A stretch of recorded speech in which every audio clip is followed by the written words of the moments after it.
What's up, everybody? Welcome back to another episode of Rams Brothers. I'm your host, Dean, and I'm joined, as always, by my brother and the other great host of this show, Nick. And Nick, the schedule's out. The season is starting to begin. The draft is wrapped up. But first and most importantly, how are you, my good brother? Oh, great. You get a couple of those really funny draft videos. The Chargers released another short anime. I don't know if you saw the Jaguars, but they did this whole office style mockumentary about how it's it's all scripted. That was really funny. Saw Chargers, Jags, and Titans. Titans was my personal favorite because they were asking a bunch of people for to identify the logos on the schedule, and you got a bunch of random answers. The Falcons ended up changing their Twitter name to whatever the Red Sparrow, or whatever the hell the person said the name of the team was. So yeah, I think there's some fun that's built into the schedule release. I also think it's a big pain in the ass, the fact that they do a 3-hour show specified to releasing the schedule when it could be very easily dropped. But as they say, it's the Super Bowl for the media team. So all credit to the Rams' media team for producing a pretty interesting video based off of TikToks. I would say there's some TikTok terminology mixed in there. There's some, some clips of some TikTok famous people. I'm maybe a little bit TikTok ignorant. You'd probably know better than I would, but really interesting. I was waiting for the call. I was waiting for the call. You definitely could have been a part of that brainstorming session. I'm sure you could have pulled some interesting TikToks and could have made it a little more interesting. But still, it is what it is. It's a schedule release.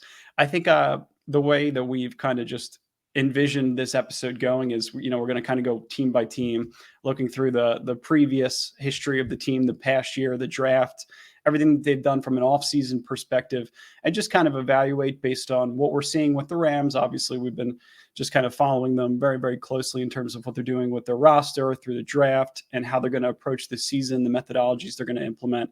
And I think it's interesting because their win-loss total right now, Nick, is 7.5. So if you look at the 6. You saw it at 6.5. I just recently saw it at 7.5. So maybe it bumped up or bumped down. So I don't know. I think as we look at it, there's a lot of good information that's going to be that we could utilize, I think, to kind of craft how we envision this season going. But I think the first 5 or 6 games, Nick, is really difficult. If you look at the schedule overall, 2 primetime games. There's a Monday night football game against the Bengals in week 3. And then right before Christmas, Thursday night football against the Saints. I believe that's December 21st. So no Christmas Rams this year, no New Year's Eve Rams. It's going to be a little bit different in terms of prime time. I think they're along the lines of Tampa, Cleveland, Tennessee, and Carolina in terms of the same amount of primetime games. So that's where the schedule makers are seeing the Rams in that category. So what are your thoughts just based on what we're seeing so far?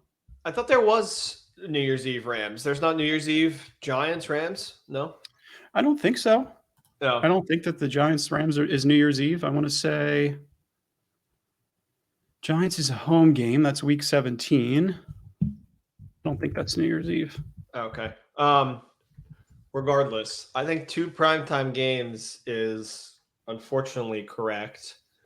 I don't think we're going to be making a huge splash this year. I mean, it is a little sad though to see us, because I feel like for the last 3 or 4 years we've had almost, it seemed like every third game was a primetime game, and it was a big deal. It was Sunday night, Monday night, Thursday night, something big going on. Yeah, I mean, well, that's get 2 this year and not even get a Sunday night game. Monday, Yeah, Monday night and Thursday night football. There's no Sunday night games, only 2 total. Nick, you were right about the Giants game. That is New Year's Eve, so it's the 31st. It's not New Year's Day. So you have a good, little New Year's Eve game against the Giants. But digging into the schedule, Nick, week 1 against the Seattle Seahawks. It's in Seattle. So I'm pretty interested to see how we come out, considering how the season ended last year. I think what's so interesting about Seattle is they finished 9-8. They squeaked it into the playoffs in favor of the Lions with a win over the Rams in overtime. That game ended 19-16. The Seahawks kicked the field goal. I think the Rams had the first possession in overtime in the final week of the season, which was a total heartbreaker for us. They ended up getting dismantled by the 49ers in, I think it was the first round of the playoffs. It was 41 to 23, or maybe it was the second round. But hopefully the Rams, I think, will have a similar type season, right? It was a season for Seattle where everybody essentially counted them out. Geno Smith is 32 years old. You have some aging receivers. The defense isn't what it was. You lost Bobby Wagner. Look, they ended up eventually getting him back. But, I mean, everybody thought Seattle was going to be the worst team in the league. They ended up being 9-8. And got a win over the Rams in the final week of the season to get to the playoffs. But a heartbreaker in terms of keeping the Lions out of the playoffs, which is what if we would have won that game, Jared Goff was putting on a show in the fourth quarter of that Packers game. And that would have been the difference in getting the Lions into the playoffs versus Seattle. And then now, I mean, look at all the Lions love. They're the first game of the season. Chiefs-Lions. I mean, that is a lot. That's some real, like, you're in the show now, kids, like this is it. Like, you can't go out there and blunder and, lose like 41-0 week one. No, it's exactly right. I mean, and that's going to be another high scoring affair if you go back to Jared Goff and Patrick Mahomes, the ketchup and mustard game in 2018, 54-51. I think they're expecting. Is that what it goes down as? Is that what people remember? It's either the ketchup and mustard game or the greatest regular season game of all time, whatever you want to call it. I prefer greatest. I mean, if you just absolutely hate defense, then it's the greatest regular season game of all time, 54-51. Although there were a lot of defensive scores in that game. Remember Sansom? Yeah. There were a couple. Marcus Peters, I think, got a pick. A couple of big defensive. Bokum yellow jersey. Yeah, man. There were a couple of big defensive plays, big defensive stops in that game, which is the reason why that point total went over 100.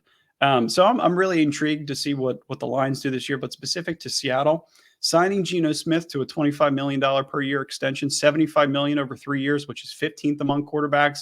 Pretty decent contract. After throwing for 4,300 yards, 30 touchdowns, and 11 picks at age 32, he nearly broke the completion percentage record held by Drew Brees. I think it was like 79, 80%. They signed Draymond Jones to a 3-year deal. They got Bobby Wagner back, as we mentioned. Linebacker Devin Bush to a 1-year deal. They re-signed Drew Lock, Jaron Reed on a 2-year deal. Like, it's been a pretty solid offseason for Seattle. Their offensive line took a pretty decent hit in terms of losing Gabe Jackson, and Austin Blythe, former Ram, actually retired. They lost Rashad Penny to Philly and then Cody Barton to the Commanders. But I think the way that they've approached the draft over the past couple of years, obviously Tariq Woolen is the standout from the previous class. This year they go Devin Witherspoon, Jackson Smith-Njigba in the first round. And then they went with one of our favorite picks right after Steve Avila in the second round, and Derek Hall from Auburn. And I really like the Cam Young pick from Mississippi State, Jarek Reed, the second from New Mexico. Those 2 picks late, I think, were really good. They also drafted 2 running backs in Zach Charbonnet and Kenny McIntosh from Georgia. Like, we know that they had a really great draft last year. We're hopeful that the same case doesn't apply again this year. But it's so interesting how if you just look at the running backs, you go Kenneth Walker, Zach Charbonnet, and Kenny McIntosh. Like, Pete Carroll thinks he's back in the USC days with Lendell White and Reggie Bush, I'm assuming. So the thing with Seattle and Geno Smith is they were kind of like the surprise hit of the summer. It's like, oh, Jonas Brothers released a song, and all of a sudden you're hearing it all summer. You're like, Jonas Brothers, like what? Like, I thought they were popular in like 2005, and then all of a sudden the only thing you hear this summer is Jonas Brothers. That is Geno Smith. Like, where he came from, how he had this immaculate season. None of it really makes sense. And now I'm seeing like all these ratings where it's like best quarterback in the division, and they throw up Geno Smith as if Matthew Stafford just never won a Super Bowl with the Rams. It doesn't make any sense. Last year was the first year that Seattle swept us. I don't know. I feel like it's a good time to sell Seattle stock. I know I agree. I think they had a really good draft, but I just don't think they're going to get lightning in a bottle 2 years in a row. And Rams 5.5 underdogs week one with Matt Stafford as the quarterback. I mean, we talked about how they lost in overtime 19-16 with Baker Mayfield at the helm, with getting the ball first. So it's like, I don't know. To me, it feels like this is a game they can go out and they can win and like surprise people and be like, hold on, here come the Rams. And then you move into week 2 and you play San Francisco at home, and then everything changes again. So Seattle has the win-loss total of 8.5. They won 9 games last year. I think that's a pretty safe win-loss total to place for them again this year, considering they made some upgrades in the draft. But Nick is going under. Nick's going under. I think I'm going under as well. Yeah, you're a little lightning in a bottle, Nick, and you consider the fact that they lost the game to the Rams. They fall under that total from last year at 8 wins. They would have been 8-9. So that's how They close. really should have been. That was such a heartbreaker. And Bobby and Ramsey wanted that one so much, and then they just kind of, the defense flubbed it at the very end. Yeah. Week 2 at SoFi, 49ers come back to SoFi. Always an intriguing game. Week 2. Hopefully we're started off 1-0. But just in terms of what they did last year, obviously finished the second seed of the NFC with 13 wins. And the entire team complained after they got their ass kicked by Philadelphia in the NFC Championship. Brock Purdy left the game with an elbow injury, still nursing that injury. I believe he got Tommy John surgery. John Johnson, I believe his name was, who basically played for every NFL team ever in the history of the league, was in the game by the second quarter or so, and the season ended abruptly for them. And it led to many, many media outlets just kind of posting and players jumping on podcasts and just complaints about the situation, about the fact that you need to be able to carry more quarterbacks. It's just it was obnoxious, and it's another reason to hate San Francisco. And what I saw mainly was the complaint about the catch in like the first quarter. Yeah, the Devonta Smith catch. I think it was the second drive of the game, first drive of the game. Yeah, and it's like, bro, you lost like 45-7 or something like that. Like, take away 7 points, and you still, you're still getting smoked in Philadelphia. Like, it was amazing. It was a great NFC Championship game to watch. Just serendipitous. To see them get there, end too. To see them get there twice, 2 years in a row. One of them we stopped them, and then the following year they get stopped by the Eagles. Like, it's perfect. Yeah, you can't write it up any better than that. And then this year, Nick, got a 3-headed monster: Sam Darnold, Trey Lance, and who's the other one? Brock Purdy. And then you got they signed Javon Hargrave from Philly. Then this is where my smile goes away. Javon Hargrave from Philly, you pair him with Eric Armstead and Nick Bosa, one of the most ridiculously talented fronts in football with those 3 players up there. So, I mean, it's a continuous process with the 49ers. It's like a wheel stay in motion in terms of players that they bring in for the fronts on both sides, whether it's offensive line, defensive line. You lost McGlinchey, you lost a couple of other players on the offensive line. They replaced them in the draft, replaced them in free agency. So that's what they do. And I think they did a really nice job of adding some depth in players like John Feliciano, Austin Bryant as an edge rusher, Khalil Ferrell as an edge rusher. So they just like to bolster everything up front, which makes them more intimidating week to week when you have to play them in a situation where you have to win at the line of scrimmage. It becomes nearly impossible against this team, the way that they scheme up the run game, the way that they simplify the game plan for the quarterback. They're a very tough team to stop. Vegas has them at a win total of 11.5. They're the second favorite to win the Super Bowl, I believe, behind the Chiefs, or they're third now behind the Eagles and the Chiefs. But they didn't have a draft pick, Nick. Their draft results, they didn't have a draft pick till 99 overall. Their they draft gave up all pick their was firsts. Christian McCaffrey. Yeah, 23. They gave up McCaffrey, and their second and 23 for Trey Lance and McCaffrey. Like, they gave up all their first, I think it was for Trey Lance, and then they also gave their second in 2023 for McCaffrey. They traded away like a first, a second, third, fourth, and fifth for McCaffrey in 23. Just a ridiculous deal to acquire those 2 players, and you have to kind of guarantee yourself you're going to win the Super Bowl if you make those 2 moves. They haven't yet. They're still on the journey. They drafted a safety, Jair Brown. They drafted Jake Moody from Michigan, kicker really early. Cameron Latu, tight end from Alabama, with their first 3 picks. They ended up drafting 2 tight ends and then a late round running back in Ronnie Bell, who I'm sure will inevitably kill the Rams. So that's the situation with the 49ers. It's like a team that hasn't fully climbed the mountaintop yet, as we like to say, team that hasn't gotten over the hump. They're very much on track to be able to get back there again if their quarterback situation allows it.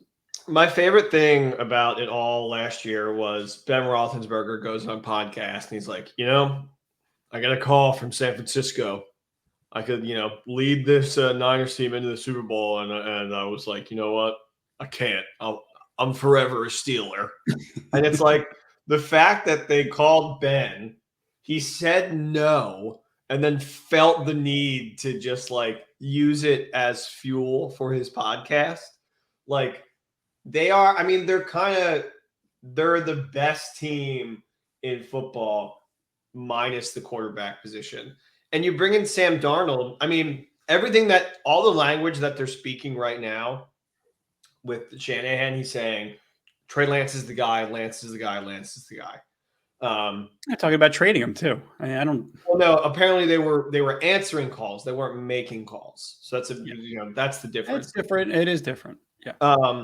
But it is just absolute. Like, I just don't know how you get this far, and you have three guys, and you bring in Sam Darnold, who we all know who Sam Darnold is. Like, to me, I think you just go with Brock Purdy. I think you start Brock if he's healthy. You start Brock Purdy week 1, and you live and die on that hill because I have a weird suspicion. Brought you to the NFC Championship. Yeah, I know you're right. Brock Purdy is clearly the option, but I feel like the elbow, if that goes into OTAs, it goes into minicamp, goes into the preseason, he's not fully healthy. Sam Darnold starts the season. Obviously, Trey Lance is still recovering from the broken ankle, or I think he had to get screws. It was a pretty legitimate surgery. He's been out for a while. So the rehabilitation process with those two players, I think, favors Sam Darnold to be the inevitable starter. And if you ever want to just check out Sam Darnold off the field, you ever watch Bob Does Sports, Nick? No. Darnold was on with a couple of other quarterbacks. He was on Josh Allen and Kyle Allen. They played a threesome with a couple of other golfers. It doesn't seem like he's a great athlete. It seems like he's a little bit all over the place. Obviously, golf, extremely difficult sport, but he's not as likable as somebody like Josh Allen. And I think it's going to be a really difficult situation to be in a 3-man quarterback carousel in San Francisco. And we're hoping that that's going to be the straw that they draw and ends up kicking them out of the playoffs. Just imagine you're George Kittle, right? Yeah. And you have this quarterback in Jimmy G who isn't the best, but you trust him, right? They ship him off to Vegas. So he's a Raider now. And you're like, okay, that was kind of our guy. And then it's like, oh, this Brock Purdy kid, he's pretty good. And it's like, nope, he gets injured. And then, they're up Schitt's Creek without a paddle in the NFC Championship with like McCaffrey taking quarterback snaps. Yeah. And now they bring in Sam Darnold. And if he's not a personable, like, hey, look, I'm really just here to help out, and he's starting week 1, and he's like, he walks in with an ego, like, I think the locker room will turn on him immediately. And I feel like, that's really important for this San Francisco team because a lot of the stuff with Jimmy G was just grooving and vibing because he is this like cool-mannered, like, well-tempered dude. They need somebody that's going to be consistent there for the next 4 or 5 years. It's been too ridiculous. They've been too, they haven't been able to make up their mind. I would have called Philip Rivers, honestly. It's just been so bad. I thought they were trending, at least. I thought they were trending towards Carson Wentz. Yeah, Rivers, Roethlisberger, like all these. It's ridiculous. Like, figure out who your guy is. They should have went after Matthew Stafford, didn't execute, and this is where you find yourself.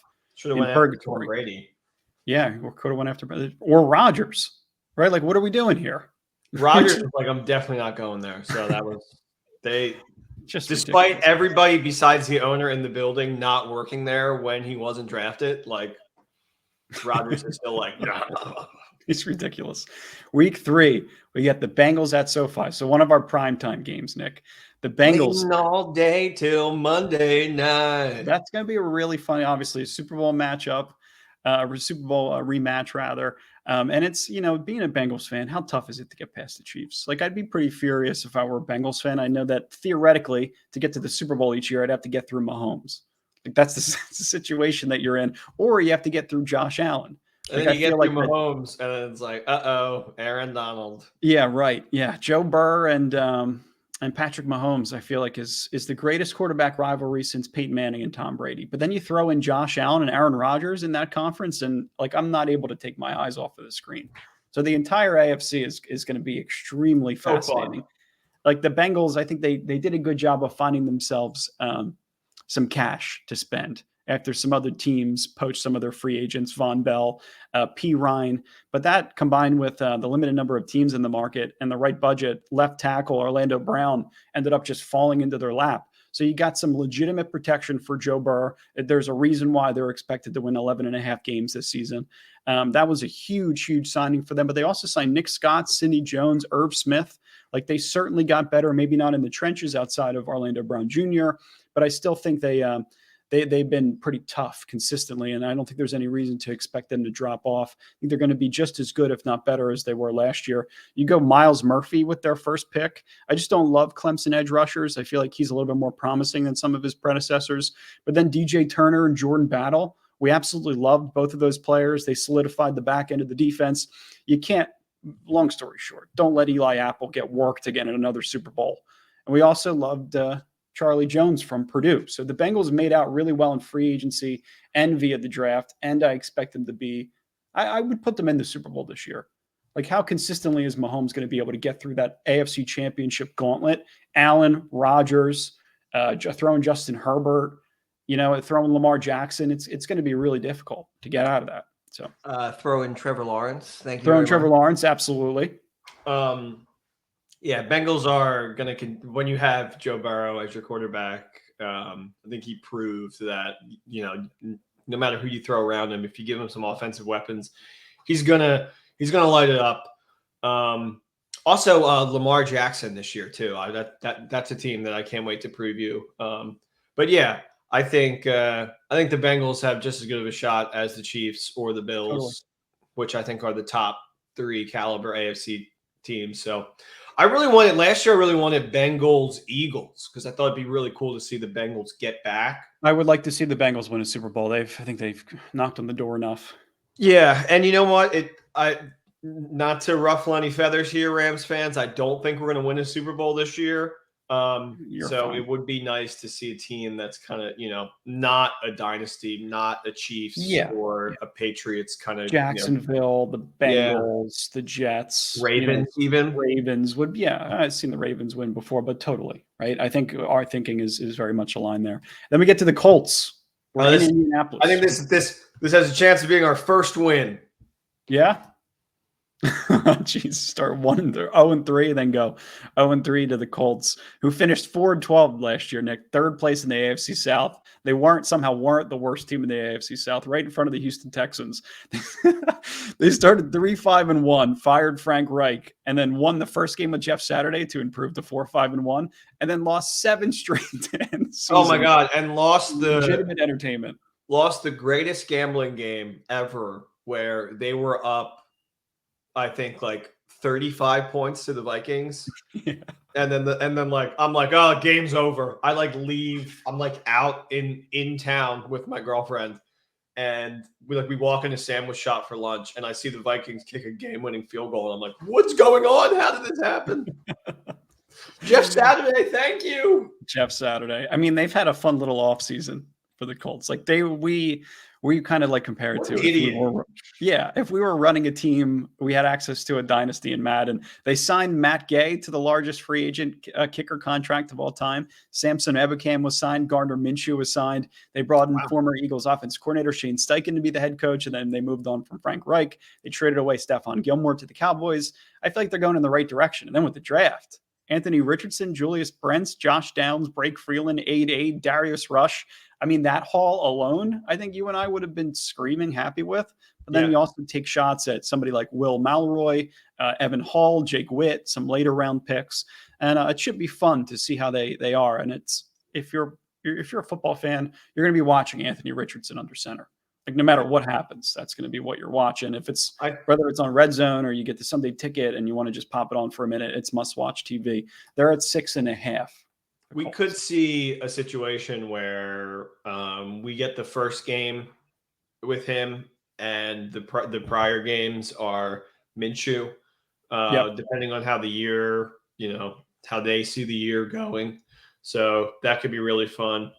When was the last time the Rams faced like a quarterback on his first NFL start? Because I think I have one in my mind, but sure. Is it Tua? Possibly. No, I don't know. No, I thought that was Tua's first game.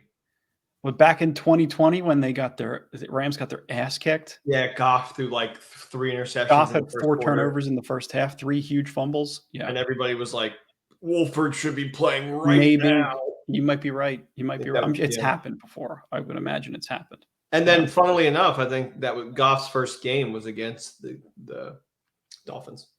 Yeah. Oh, interesting. I didn't know that. Is that back in 2016? Was it his first game? It was like week 9 of 2016. Yeah, it was like late. It was like hella late. Yeah, because they were already 0-7 or 0-8 by the time he stepped in. Yeah.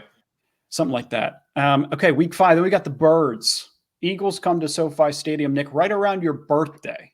I think that would be a game we try to get the whole family out to California for. I think we should. I think we absolutely should.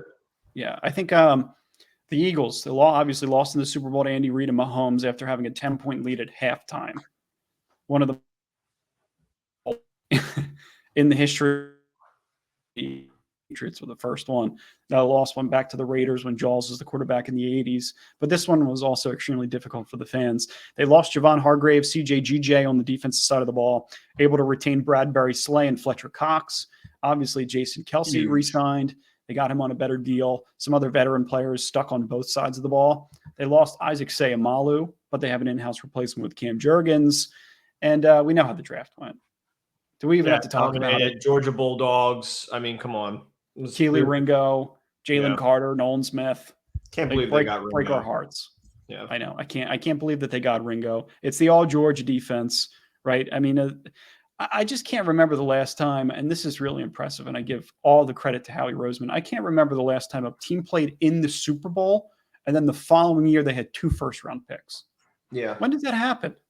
I know. I mean, credit to Howie, like, you know, everybody wants to give him a big head, but he essentially crafted a roster in 2017 where they plugged in Nick Foles, who we all know who Nick Foles is, and he lit up the night sky against a dynasty Patriots team, on top of just so many other great players that year. So, and then they almost did it again last year, but, you know, slippery turf and defense and Patrick Mahomes, you know, kind of got in the way. But yeah. More to be said about that slippery turf than I think a lot of people talked about. And the Eagles, I give them some credit too, because that following week after the Super Bowl, they weren't out complaining. No, I think they may have gotten better. Truly, they may be a better team like week 1 than they were in the Super Bowl, which is absolutely scary. But they now no longer have the easiest schedule in the league. They now have the hardest schedule in the league. Their schedule's absolutely brutal post-bye. But, I mean, we probably look like lamb chops to them, to be honest. But I mean, they really bolstered everything. Sidney Jones' pick was great. The Moro Ojomo pick from Texas, Tyler Steen from Wisconsin. You got some depth there.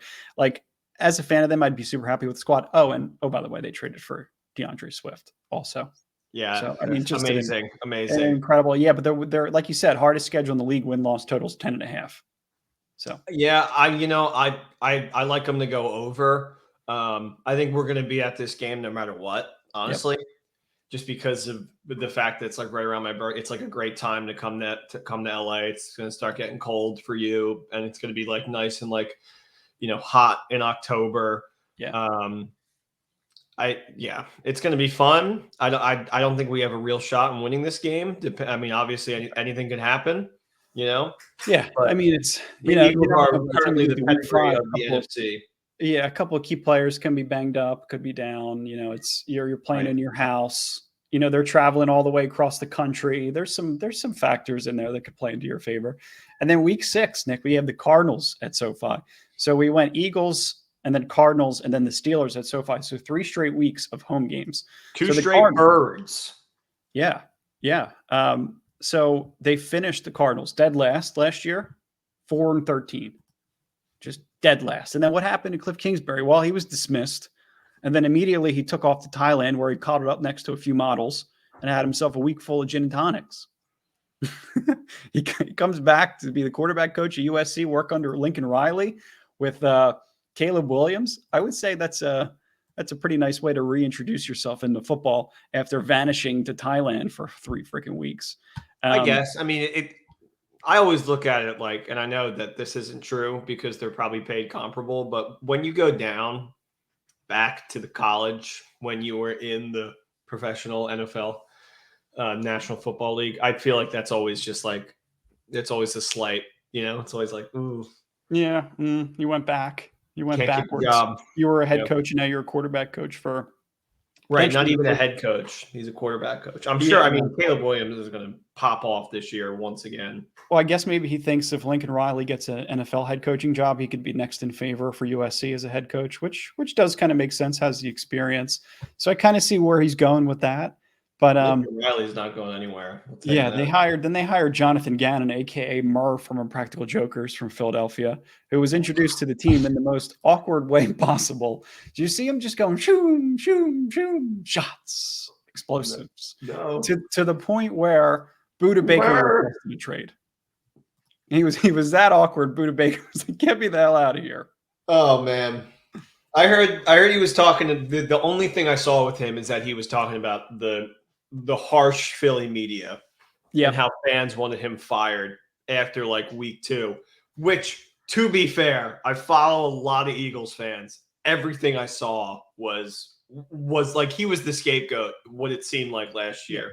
Yeah. I mean, and then you go out there and you perform like the worst defensive performance in the Super Bowl in like 10 years. Right. So, kind of rightfully so. Like that offense was buzzing on all accounts. You had an octopus play with Jalen Hurts. So, just a weird, very weird acquisition for this bizarre Arizona Cardinals teams. Where if you just look at Arizona sports as a whole, last night the Suns just lost. Like the Nuggets dropped a 30 burger on them. Yeah, I saw that. With Kevin Durant. So it's just like Arizona is just kind of cursed. I would love to see them just continue to be the bottom of the barrel in the NFC. Yeah, they're going to have a bad start to the season because Kyler's still in hyper recovery mode. He's waiting to be respawned onto a better team, but he's going to miss the start of the season. Then J.J. Watt retired. At least for their sake, DeAndre Hopkins is still going to be in place. Seems he's going to be staying put. And then their backup quarterback, Colt McCoy, does have experience managing games as well in his career. And Kyler, once he's nursed back to health, he'll jump back in. And hopefully there won't be too severe of a drop off for them, or hopefully in our case there is. In terms of draft results, they definitely made the GM job more appealing over the next few years with within minutes of the first round starting, I would say. They traded the 3rd pick to Houston Texans along with their 4th round selection, which was number 105 overall, in exchange for the number 12 pick, number 33 pick in round 2, and then selections in the 1st and 3rd rounds of the 2024 draft.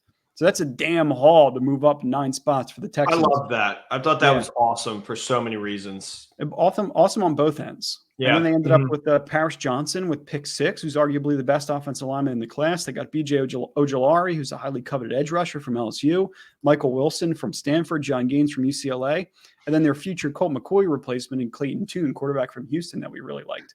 Vegas expects them to win 4.5 games. Ooh. I think that's perfect.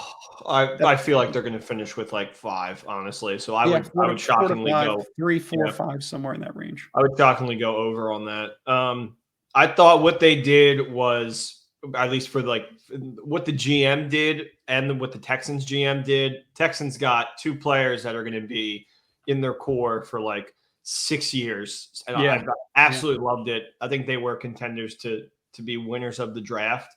Them or the Birds. I also really like what the Steelers did. But we have the Steelers next. I think they have a very similar attitude to us, where it's like, okay, Seattle and San Francisco are clearly primed to make a move right now. We have a lot of pieces. Kyler is definitely our quarterback. Like, let's kind of see how it works this year. Be competitive and get some of these young guys some like legitimate reps. And then next year, when we can draft a lot more, bring in even more young guys and have a point where we can, like 2024, make a real push to be a legitimate team again. So I like that job. Yeah, I think that's a really good move for them. I think so too. Yeah, they could be considered winners of the draft. They'll be winners of the draft next year for sure.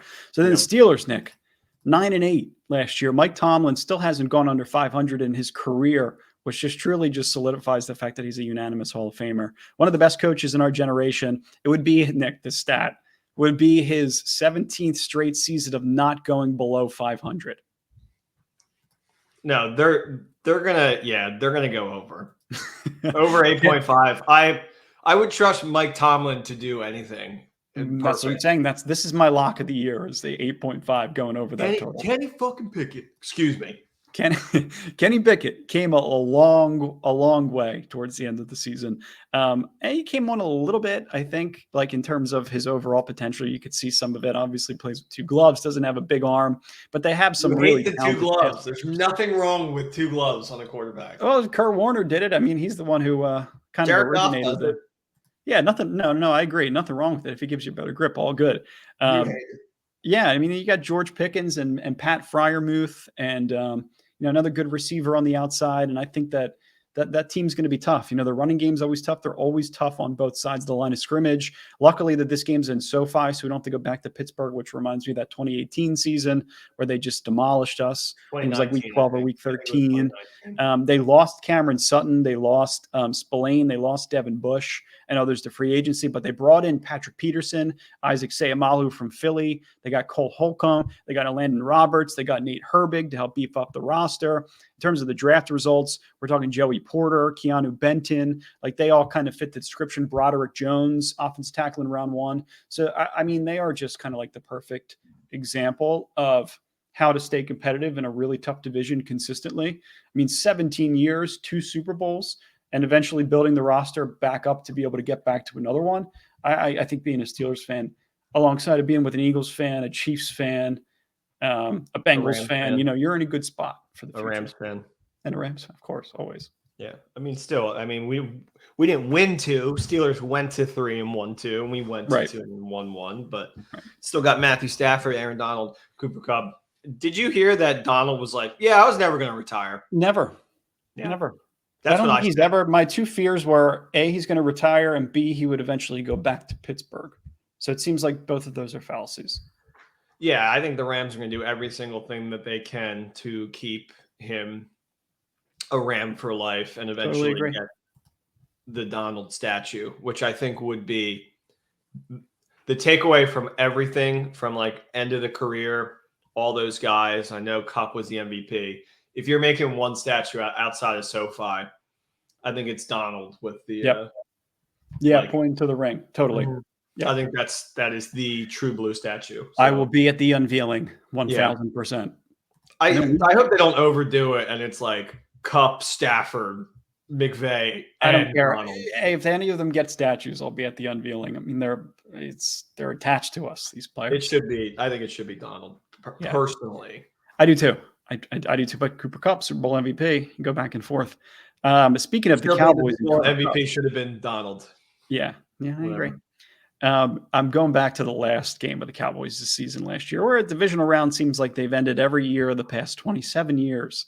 The Cowboys are the 76ers of the NFL. They can't really are. Past the first round. They despite all of their talent. I mean, they haven't been to the championship game, I don't think, in our generation. They get to the divisional round and they get knocked out. That's what they do. They use CeeDee Lamb in that game like he was Cooper Kupp in the divisional round against San Francisco, which I would assume that San Francisco just allowed them to do in order to prevent other pieces of the offense from contributing. And simultaneously, I think they realized that Dak isn't one of the best 7 quarterbacks in the league. And then didn't Tony Pollard get knocked out in that game too with a leg injury? Like, I feel like the Cowboys were a very, very good team last year. They won 12 games. Good. Their point differential was plus 125, which was 3rd in the NFC, only behind the Eagles and the 49ers. So talented roster. Coach is a dipshit, but for the most part, I feel offensive coordinator is really smart though. Yes, indeed. And they brought in a new offensive coordinator, I believe, to replace Kellen Moore. So going to be interesting to see how far they get this year. I would assume it's going to be to the divisional round, if not the wild card round. In terms of the draft, Nick, the big conference room that they were in, it was laid out like Dr. Evil's secret volcano Leia. Was it not? Yeah, it was. It really was. And it's, you get Mozzie Smith, Shoemaker. I know everybody hates the Cowboys, but I've always kind of secretly liked the Cowboys. It's like annoying how they're like pedigree of the NFL, but they are absolutely treated that way. And wherever you go, it doesn't matter where you live, you will find Cowboys fans in your neighborhood. That's true. So I definitely respect them. And I do think that if they get to the playoffs and they somehow avoid San Francisco, who has been their kryptonite, I think they legitimately can go far. But San Francisco is just so dominant up front that Dak gets so, like Flintstone toes and just like does like bad scrambles and whatnot. It's really the entire NFC West that is Dallas's kryptonite. Because whether it's the Rams in 18, it's the Niners in 19 and 21 and 22, like Yeah. It's whoever it is from the NFC West. It's We were such a better team in 2018. But yeah, I hear what you're saying. So much Also, better. I'm going to go over 9.5 wins on Dallas. I think Good bet. that's easy. I think they hit like 11. Good bet. And then we got the Packers in Green Bay. The Rams actually, apparently Sam Farmer of the LA Times said that the Rams requested for this game to be played earlier on in the season to avoid the cold because Sean McVay cannot think when he has cold ears. Oh It's my true. God. Remember we worried about Jared Goff playing in the cold? Oh, Sean, your ears are so cold. Speaking of Jared Goff, that's how the Packers season ended last year. It was Jared Goff unconscious in the fourth quarter of that game. Hopefully, Lions swept the Packers last year, and I Yeah. honestly think they will probably do it again. I This mean, is another win. I'm gonna lock in a win right now for us against the Packers. I'm also going to lock in the under in terms of win total because I think 7.5 is just too high. I mean, Rodgers was dramatically walking off in the final game of that season, right? He took off his jersey, he was hugging Randall Cobb. He told him he would see him in New York. Like, quite honestly, I just think that they're going to be in a really tough generation for this next guy in Jordan Love. And it's a pretty fortunate situation that they've been in over the past 30 years with quarterback talent in Favre and Aaron Rodgers. But like Jaron Reed, Alan Lazard, Tunyon the Onion, Dean Lowry, they're all gone in free agency. So, I mean, you lose several veterans in terms of the defensive line. Like the defense's ability to stop the run, to get pressure on the opposing quarterback has always been an issue. They brought in Joe Barry. Who knows how much that's going to help. And I think one of the larger draft hauls, they had 13 players, which kind of signals that they've had as much roster turnover as the Rams. Kind of starting off with players like Lucas Van Ness from Iowa.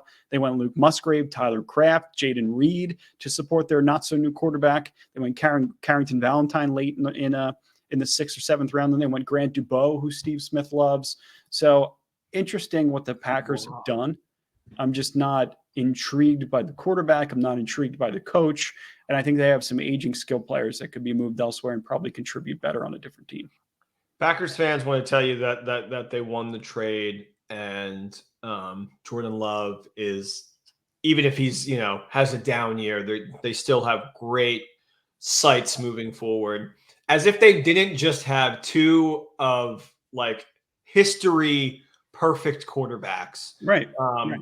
I think they're going to fall. I think they're going to fall hard, and I think we're going to be there in Green Bay, and we're going to deliver them another win. I think Packers fans are going to be like, what the hell is this? Like, why isn't our quarterback, saving our ass? Because that's what Rodgers did a lot. He saved them in situations where they needed to be saved. Like fourth quarter, 30 seconds left. Do you really think Jordan Love's going to have what it takes to drive all the way down the field? No, I don't think so. Nick, you get a win here. Right. Yeah. And then you say you get this win, you get going to the bye week. Week 10's a bye. Week 11, Seahawks come to SoFi Stadium. Maybe you get them back, sweep them. If you win the first game of the season, you win this one again. And then you go to the Cardinals in week 12. It's a decent 4-week skid. I mean, if you can get wins against the Packers and the Cardinals, even if you lose to the Seahawks, you're 2-1 over that 4-week stretch with a week of rest. Could be helpful to prepare you for the rest of the season. Week 13, you got the Cleveland Browns. Browns, who are doing something that I absolutely love, which has nothing to do with the actual physical team or anything, but they released like a fan. It was like, submit your secondary logo, and we're going to pick one of these, and it's going to be the actual secondary logo, and it's all like based around the dog.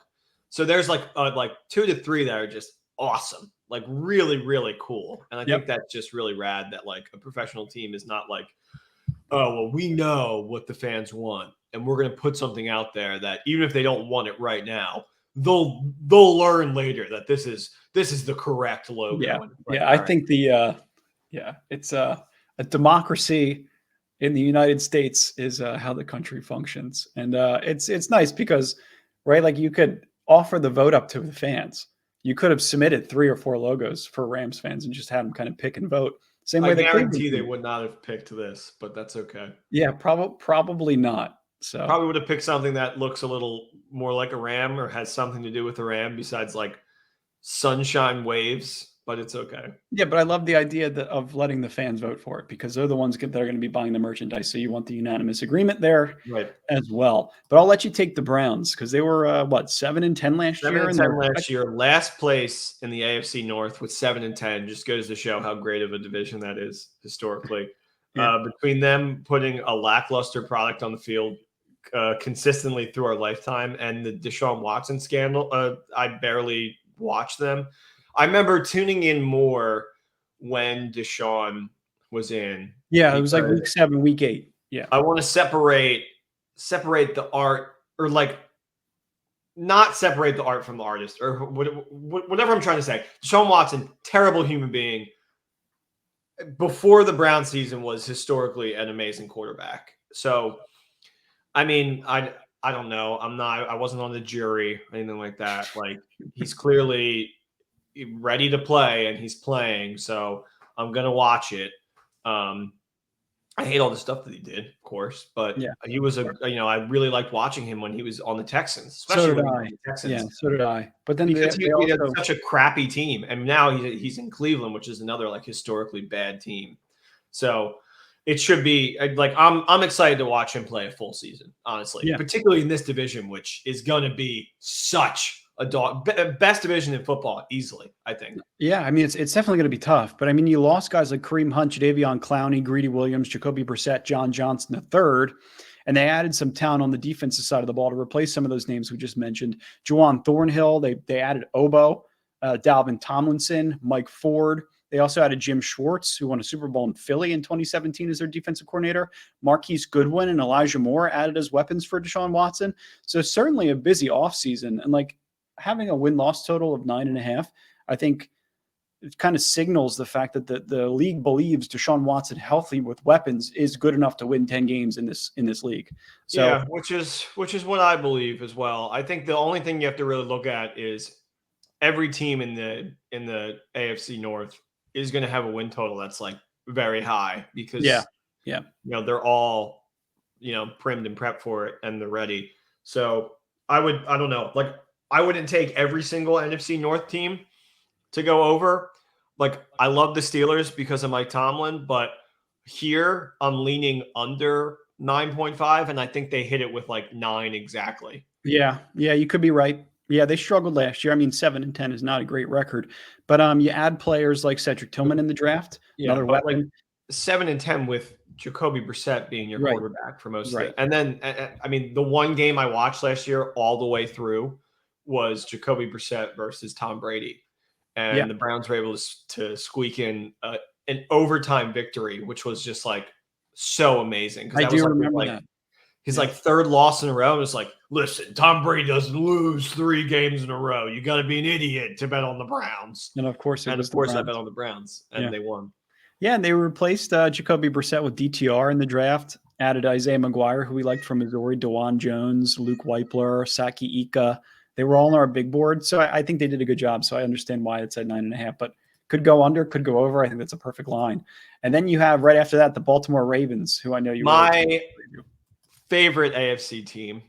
I think this would be another good game to go to. We went to a game in the 2021 season late in the year. Ravens in Baltimore is a really fun game to go to. It's a fun stadium to be at. The fans are very nice. They lost to the Bengals in the wild card round last year. Lamar was our hurt. buddy Poe. 12 on. You're just gonna not bring up Poe? Oh, Poe. Yeah, of course. You and Edgar Allan Poe. Yeah. Well, no, Edgar and Allan are separate mascots. Poe is the main mascot.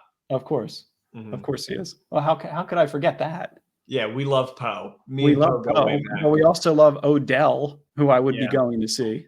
Mm-hmm. Right? You see a healthy Lamar Jackson. You get to see Odell. They got rid of Greg Roman, so you're not going to see that dreaded pistol offense that only works for Lamar Jackson, Kyler Kaepernick, and Tyler Huntley.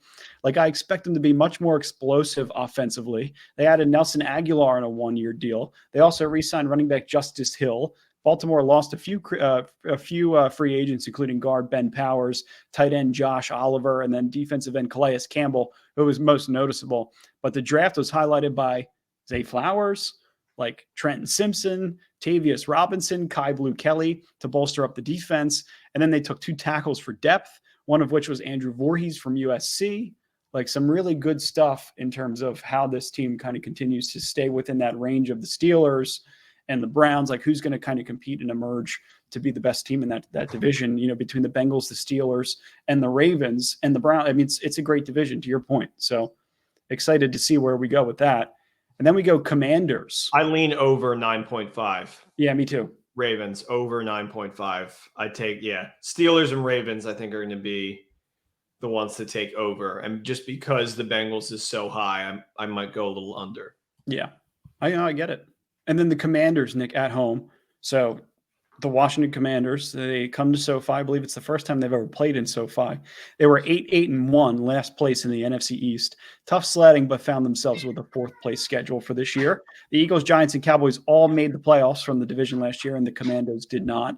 The highlight of their season was ending the Eagles' undefeated streak in like week 8 or week 9. Tyler Heineke flexing and buying green shoes. I remember. Can't stand him. Cannot stand him. He's gone. One of their biggest offseason moves was the addition of former Kansas City Chiefs offensive coordinator Eric Bieniemy. That was the big move for them. They lost Tyler Heineke to be replaced by a guy that I really like in Sam Howell. I think he's going to be good. They also signed Jacoby Brissett as a backup, who may be the eventual starter there if Sam Howell can't play. They also signed Andrew Wiley from Kansas City to continue focusing on their offensive line in the draft. And they declined to pick up Chase Young's fifth-year option, which is a situation the whole rest of the league is going to continue to monitor and keep an eye on. But in terms of their draft results, their draft grades, they got Emmanuel Forbes, which was essentially cornerback 2 or 3 in the draft. They also got Jartavius Martin, as well as beefing up their offensive line and Ricky Stromberg and Braden Daniels. They drafted a running back to complement Antonio Gibson and Brian Robinson and Chris Rodriguez Jr. from Kentucky. 6.5 wins. I would say that's a perfect number for them. 7, maybe I'd go. I would go over. You would? Mm-hmm. Okay. I mean, tough division, but they historically split it with pretty much every single one of those. That's true. The Eagles don't play them well. Cowboys don't play them well. Yeah, so that's probably 3 right there. And then they're scrappy. I feel like they can honestly. And now with a new owner, I'm sure the whole morality and the whole building is going to be up.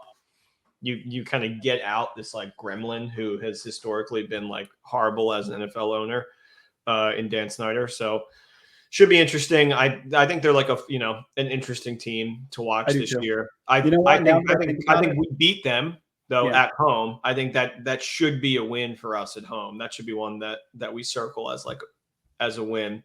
Yeah. And then roll into New Orleans at home Thursday night, short week. I think that's also another win. They were 7-10. Same as the Panthers and the Falcons, 1 game worse than Brady's despicable 8-9 Bucks, which was just so annoying to see them squeak in there. Disappointing finish to the year. Believe they went with a combination of Dalton and Taysom Hill to finish the end of the year, with Jameis sitting on the bench. Chris Olave turned into one of those better receivers in the league, and still have Cam Jordan on the roster, who is very much their defensive leader. And then they went and they signed Derek Carr. They won the Derek Carr sweepstakes and signed Dennis Allen to be their head coach, which makes sense as Dennis Allen was in Oakland when they drafted Carr. They gave 2 3-year deals to 2 defensive linemen in Nathan Shepard and Kalen Saunders to replace David Onyemata, who signed with Atlanta, and Shai Tuttle, who signed with the Panthers. They signed touchdown machine Jamal Williams from the Lions, who I can't believe the Lions let him go. I know. They lost Jamal and DeAndre Swift. It's tough. Re-signed Jameis, which is just such a shame to see him not have a starting job. But, we'll see what happens with Derek Carr. Tight end, Juwan Johnson, wide receiver, Michael Thomas. They re-signed JT Gray to a 3-year deal. They restructured the Honey Badger, Cam Jordan, Alvin Kamara, Marshawn Lattimore. I think they're going to be really tough. I think this is a sneaky, could win the division team. I entirely agree. I actually think that this is my sleeper team. Yeah, honestly, this is this is going to be one of the more fun teams to watch this year. Of course, because Derek Carr is in a much better situation. But then, most notably, they draft Jake Haener as a Fresno State connection. Could make sense with Derek Carr there. Isaiah Foskey from Notre Dame, we all really liked. Kendre Miller from TCU. Nick Saldiveri, the guard from Old Dominion. I think 9.5 is a really good number for them. And I think because they've restructured, reworked a couple of big time names and have cut ties with some of the players that don't necessarily need to be on the roster, they're going to be much better next year. And I'm excited to see what Derek Carr does in New Orleans.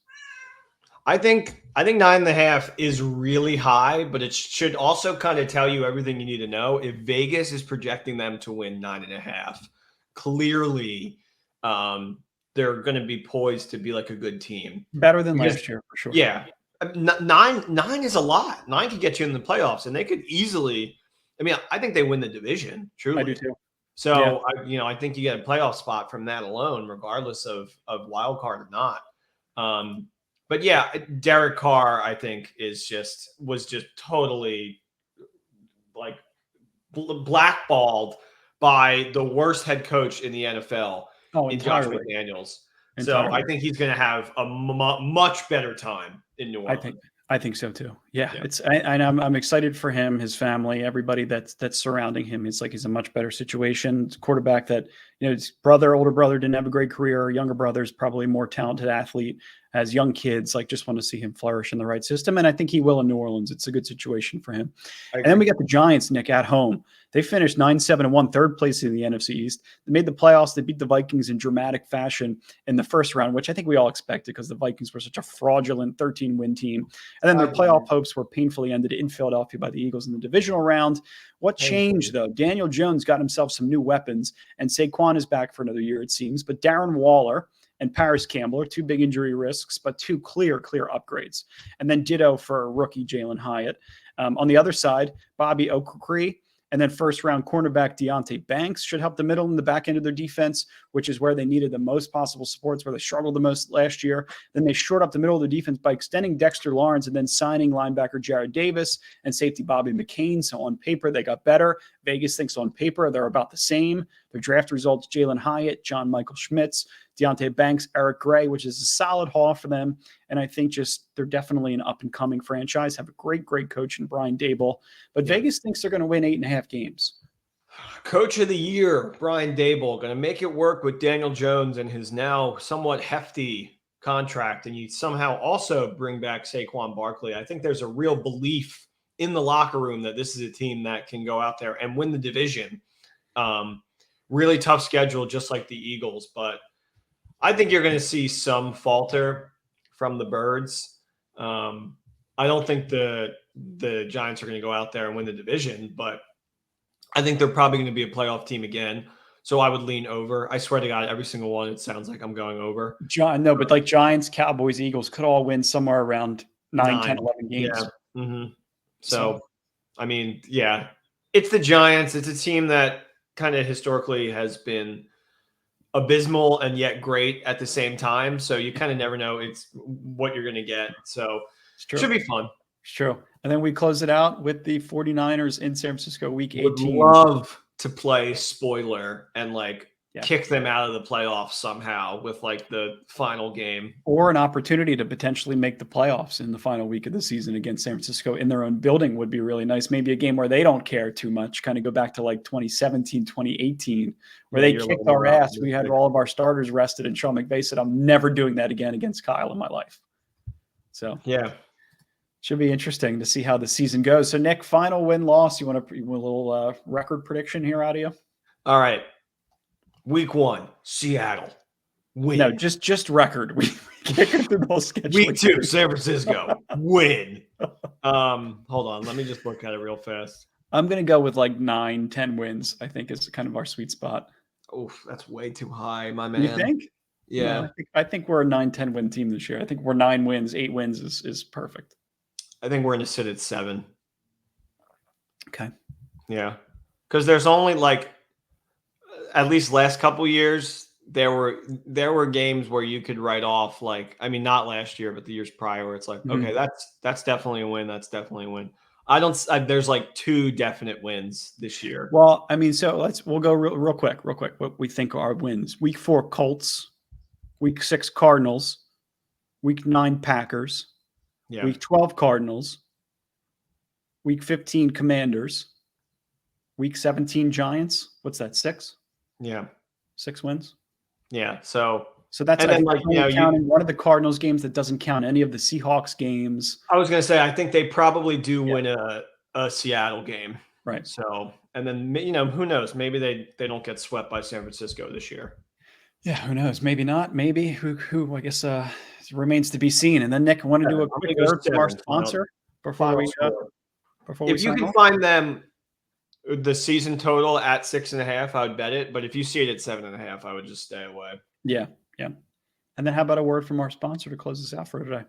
Bet online, live betting, free contests, giveaways all season long. Always the fastest and easiest way to bet all your favorite sports and events, whether that's NFL, NBA, NHL, MMA, tennis, boxing, or even golf.